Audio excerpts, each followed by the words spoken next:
Hello everyone, నమస్తే. Welcome to అదిరేటి రుచులు. ఇవాల్టి నేను చూపించబోయే రెసిపీ వచ్చేసి క్రిస్పీ పొటాటో ఫ్రైస్ అండి.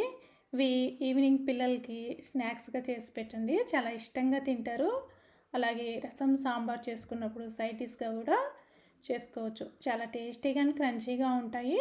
ముందుగా ప్రిపరేషన్లోకి వెళ్ళిపోదాము. నేను ఇక్కడ 3 ఆలుగడ్డలను తీసుకొని పైన పీల్ తీసేసి మరీ సన్నగా కాకుండా మరీ మందంగా కాకుండా ఇలా అన్నీ ఈవెన్గా ముక్కలు కట్ చేసుకొని సాల్ట్ వాటర్లో 10 నిమిషాలు ఉంచుకోవాలి. అలా ఉంచుకోవడం వల్ల అవి స్టార్చ్ మొత్తం పోయి క్రిస్పీగా వస్తాయండి. 2 సార్లు క్లీన్ చేసేసుకొని వాటర్ క్లియర్గా వచ్చిన తర్వాత ఇలా పొడి క్లాత్లో వేసేసుకొని ఇలా తుడుచుకోవాలి. వాటర్ మొత్తం పీల్చేసుకుంటుంది పొడి క్లాత్. ఆయిల్లో వేసుకున్నప్పుడు ఆయిల్ పట్టుకోవండి ఇలా చేయడం వల్ల. తర్వాత వీటిని బౌల్లోకి ట్రాన్స్ఫర్ చేసుకుని రుచికి సరిపడినంత సాల్ట్, అలాగే 1/2 టీ స్పూన్ పసుపు, 1 టీ స్పూన్ కారం, 1/2 టీ స్పూన్ ధనియా పౌడర్, 1/2 టీ స్పూన్ మిరియాల పొడి, 1/2 టీ స్పూన్ గరం మసాలా పొడి, 1/2 టీ స్పూన్ జీలకర్ర పొడి, అలాగే 1½ టేబుల్ స్పూన్ శనగపిండి, 1½ టేబుల్ స్పూన్ కార్న్ఫ్లోర్. నేను ఇక్కడ క్వాంటిటీ ఎక్కువ ఉంది కాబట్టి ఎక్కువ వేస్తున్నానండి, లేకపోతే కొంచెం తక్కువే పడుతుంది. ఇలా వేసేసుకొని వాటర్ ఏం అవసరం లేదు, 5 నిమిషాల పాటు పక్కకు ఉంచేసుకోవాలి. తర్వాత స్టవ్ ఆన్ చేసుకొని ప్యాన్ పెట్టేసుకొని డీప్ ఫ్రైకి సరిపడినంత ఆయిల్ వేసుకోవాలి.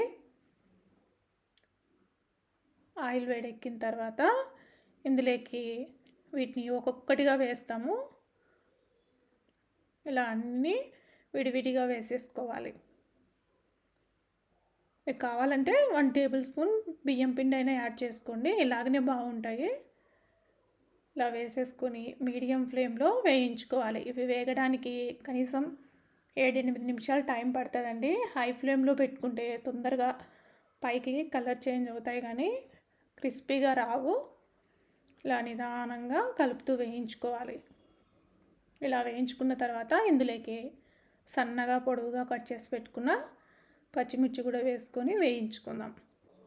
తర్వాత చివరగా ఒక రెమ్మ కరివేపాకు కూడా వేసుకొని వేయించుకుందాం. ఇలా పొటాటోస్ మొత్తం క్రిస్పీగా గోల్డెన్ కలర్ వచ్చిన తర్వాత వీటిని తీసేసుకుందాము.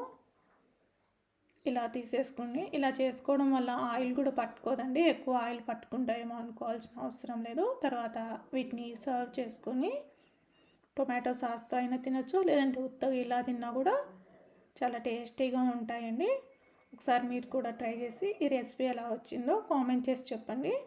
మరిన్ని రెసిపీస్ కోసం అదిరేటి రుచులు ఛానల్ని సబ్స్క్రైబ్ చేసుకోండి. Thank you everyone.